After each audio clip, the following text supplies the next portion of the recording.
Buenas, soy Matodoné y hoy vamos a resolver el siguiente ejercicio sobre el BJT. Empecemos. Bien, pero antes de entrar a resolver el ejercicio, os tengo que recordar de vídeos anteriores que el BJT es un dispositivo electrónico, ¿vale? Como este que estáis viendo aquí, tiene este símbolo.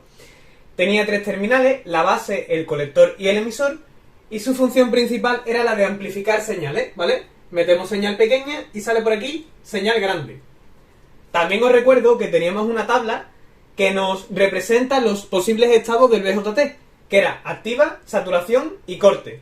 Cada uno de estos estados tenía unas características y para estar en ese estado, pues también se tenían que cumplir unas condiciones. Por ejemplo, para activa, pues se tienen que cumplir estas condiciones de aquí. Para saturación se tienen que cumplir estas condiciones.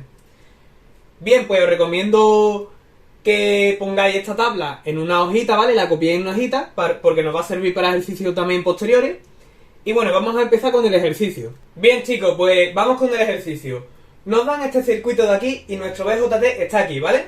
Y nos dicen, si V1 son 10 voltios, R1 son 0,2 kiloohmios, R2 son 75 kiloohmios y beta es 150, nos piden calcular la tensión base-emisor, que sería esta de aquí, la tensión colector-emisor, que sería esta de aquí, y las dos intensidades, tanto la de base como la de colector. Bien, lo primero que tenemos que hacer, como ya sabéis de otros vídeos, es coger todos los datos que nos dé el enunciado y ponerlos en el circuito. Por ejemplo, a nosotros nos da la tensión, ¿vale? Aquí está, la tensión V1. Pues quitamos V1 de aquí y ponemos el valor, ¿vale? El valor sería 10 voltios. Con la resistencia pasa lo mismo. Sabemos los valores de la resistencia, entonces los ponemos en el circuito. Porque esto nos va a ayudar después, ¿vale? A resolverlo de una forma más fácil. Pues, a ver, R1 era 0,2, ¿vale? K. Y R2 era 75K, ¿vale? Kiloohmios. Bien, pues una vez que hemos pasado estos datos al circuito, os voy a dar una serie de pasos, que también os los di en vídeos anteriores, para resolver cualquier circuito que tenga un BJT. El primer paso es muy sencillo. Consiste en poner las referencias, ¿vale? Referencias. ¿A qué me refiero con poner las referencias? Pues tenemos que poner la referencia de las variables que nos pidan calcular. La referencia de base, tensión base-emisor, tensión colector-emisor, ¿vale? Tenemos que ponerlas en el circuito. Por ejemplo, la referencia de tensión base-emisor, ¿cuál sería? Pues sería esta tensión de aquí. Esta es la referencia, ¿vale? Tensión base-emisor. La de colector-emisor, pues de colector a emisor. Tensión colector-emisor. Ahora las intensidades. La intensidad de la base, pues es toda esta de aquí, ¿vale? La voy a poner, por ejemplo, aquí, ¿vale? Pero recordad que es la misma. Toda esta es la misma intensidad. Y sube. Y la intensidad del colector, pues es toda esta rama de aquí. Por ejemplo, voy a ponerla aquí, ¿vale? Y sube. Los sentidos dan un poco igual, pero normalmente en este tipo de BJT, pues por conveniencia, ponemos I sub B entrando, ¿vale? I sub C entrando también y la I sub E saliendo. Bien, chicos, pues ya hemos hecho el paso 1. Hemos puesto la referencia de las variables que nos piden calcular, ¿vale? Ahora vamos al paso 2, que es muy importante. El paso 2, como ya sabéis, consiste en suponer un estado, o suponer estado, ¿vale? Suponer estado. ¿A qué me refiero con suponer estado? Pues ya sabéis que hay tres estados posibles, ¿vale? Como os dije en la tablita que os di al principio del vídeo. Hay tres estados: activa, saturación y corte. Tenemos que suponer que nuestro BJT está en uno de esos tres estados.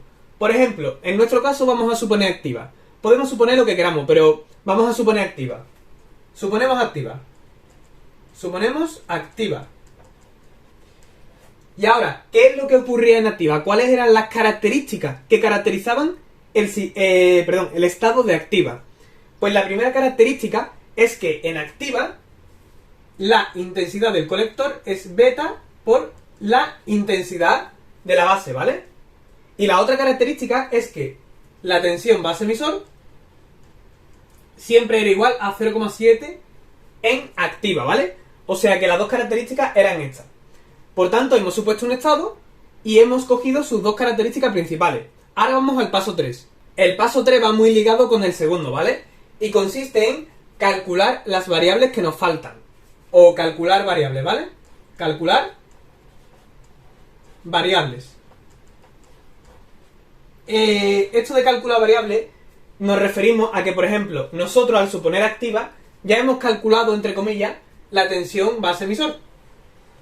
Entonces podríamos incluso ponerla aquí en el circuito, ¿no? Quitamos V base emisor y ponemos 0,7. Hemos calculado una de las 4 que nos piden. Pues ahora en el paso 3 tenemos que calcular las otras, ¿vale? Y nos va a ayudar bastante estos datos que hemos conseguido en el paso 2. A ver, por ejemplo, podemos empezar a calcular la intensidad de la base. Entonces vamos a empezar con la intensidad de la base, ¿vale? La intensidad de la base pasa por una resistencia. Y nosotros sabemos que con la ley de Ohm, si tenemos la resistencia y la tensión, podríamos calcular su intensidad, que es I sub V. Nos faltaría la tensión, ¿no? Pero, si os fijáis, nosotros tenemos esta tensión y por tanto podríamos hacer un bucle aquí afuera con Kirchhoff y calcular la tensión que cae en esta resistencia, que podemos llamar V sub R. Bien, pues vamos a hacerlo. Hacemos Kirchhoff por aquí afuera, ¿vale? Y nos sale que VR pues sería igual, a ver, esto pues va en el mismo sentido que esto y esto va en sentido contrario. Sería 10 menos 0,7, que es 9,3. 9,3 voltios. Y ya sabemos, al saber la tensión de la resistencia y la propia resistencia, podríamos calcular su intensidad, que en este caso es I sub V. I sub V sería, por la ley de Ohm, ¿vale? Aplicada a la resistencia esa, sería V entre R, y V sería 9,3, R sería, ¿dónde está? 75 kiloohmios, y esto nos va a dar una intensidad, si la calculamos nos va a dar una intensidad de, concretamente, 0,124 miliamperios, ¿vale? ¿Por qué miliamperios? Porque recordad que esto, 75 kiloohmios, pues eso, es kiloohmio, ¿vale? No ohmios normales. Entonces, al dividir entre 1000, pues nos va a quedar miliamperios. Bien, pues entonces ya hemos calculado 2 de las 4 variables que necesitamos. Hemos calculado V base emisor, ¿vale? Que la hemos calculado al suponer activa. Y también hemos calculado I sub V con Kirchhoff y con Ohm, que nos ha dado 0,124 miliamperios. Ahora tenemos que calcular las otras dos. En realidad no tenemos 2 variables, tenemos 3. ¿Por qué? Porque I sub C es beta por I sub V. Si recordáis, beta es un dato, es 150, y I sub V lo acabamos de calcular, que es 0,124.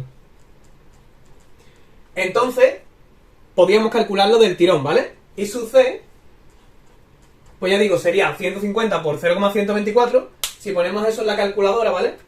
Pues nos va a salir concretamente 18,6 miliamperios. Entonces, en realidad, teníamos 3 de las 4 variables. Una pequeña aclaración.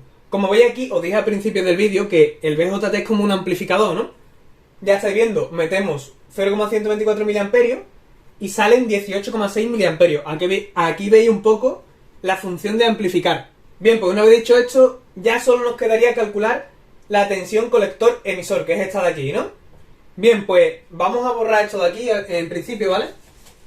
Para que tengamos más espacio. Vamos a borrar eso. Y vamos a poner aquí lo que hemos calculado, ¿vale? Que I sub V es igual a 0,124. Eso es lo que habíamos calculado aquí. Ahora vamos a calcular la tensión colector-emisor. A ver, ¿cómo podemos calcular esto? Pues nosotros conocemos I sub C y conocemos también esta resistencia. Entonces podríamos calcular esta tensión de aquí. Y aparte también teníamos la tensión de la fuente esta, ¿vale? Que eran 10 voltios. Bien, pues como sabemos ya la tensión esta y la tensión esta, podríamos calcular esta con Kirchhoff. Es como lo que hicimos antes, pero al revés. Primero aplicamos Ohm, ¿vale? Es decir, primero calculamos V sub R, que sería igual a la intensidad por la resistencia, y por R, la intensidad sería I sub C, 18,6 miliamperios, y la resistencia pues serían 0,2 kiloohmios. Si calculamos esto, ¿vale?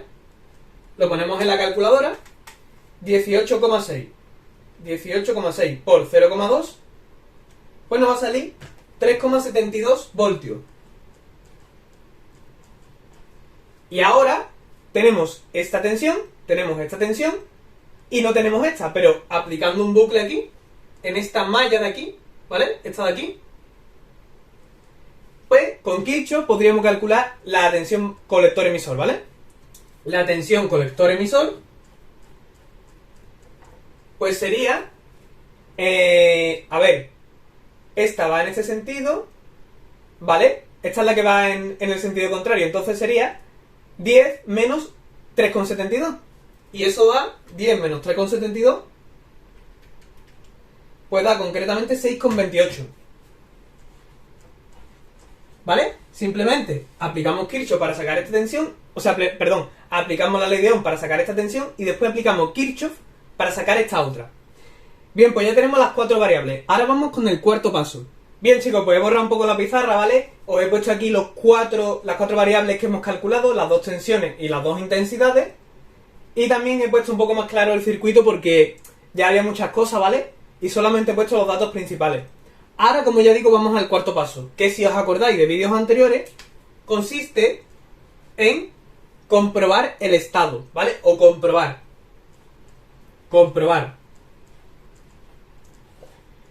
¿A qué me refiero con comprobar el estado? Pues bien, si os acordáis al principio del vídeo, os di una tabla en el que había, por cada estado, ¿vale? Por cada estado que había unas características y había unas condiciones.